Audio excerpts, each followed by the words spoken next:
Good morning. My name is Jacqueline Sun, and this is my proposal for Gap Incorporated. First things first, I'd like to thank the Board of Directors for taking their time out of their day to listen to my presentation.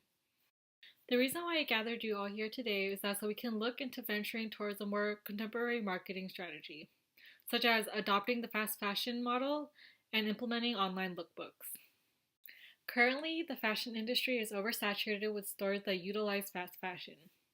Fast fashion is a system that many stores use that include pulling styles straight from the catwalk and bringing them into the stores and selling them for low prices. Consumers are now moving from saving up and splurging on a few designer items to buying cheap, trendy clothes that can be quickly cycled in and out of their closets. Because of this, we see competitors such as H&M and Zara witness a high merchandise turnover rate. The constant production of new trendy pieces will lure customers in and account for the competitors' successful sales performance. With Gap still releasing the same styles they've always been known for, it's hard for the company to stand out in such an oversaturated industry.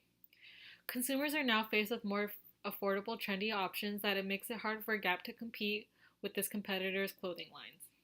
To solve the popularity issue as well as the sales decline that Gap has experienced for the last 16 weeks, I propose that Gap Incorporated adopts the same fast fashion model for all its stores.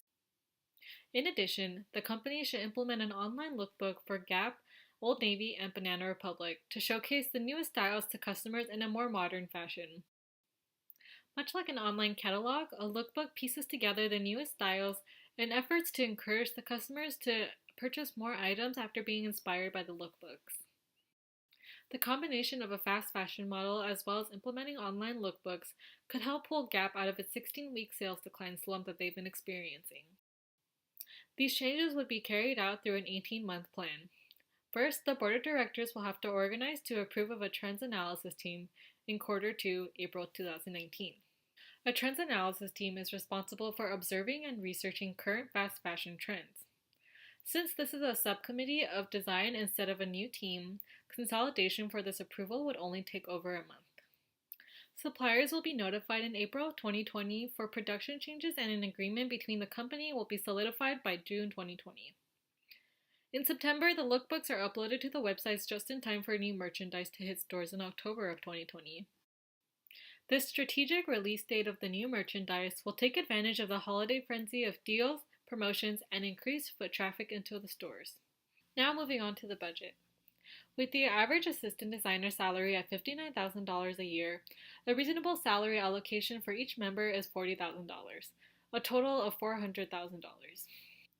Also, to keep advertising more cost efficient, we would allocate a fraction of our airtime towards presenting the new lookbooks instead of extending airtime. This way, we can limit the advertising budget to $100,000 to cover the cost of directors, production teams, models, and editors for the new commercial. The total budget of $500,000 might seem daunting at first, but Gap Incorporated is able to afford it with last year's gross profit of over $6 million.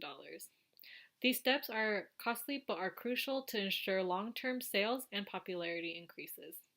Gap Incorporated should consider this proposal in order to transform their outdated styles and marketing techniques to put them ahead of their competitors. And that concludes my presentation. Again, I'd like to thank the Board of Directors for taking the time out of their day to consider my proposal. Thank you.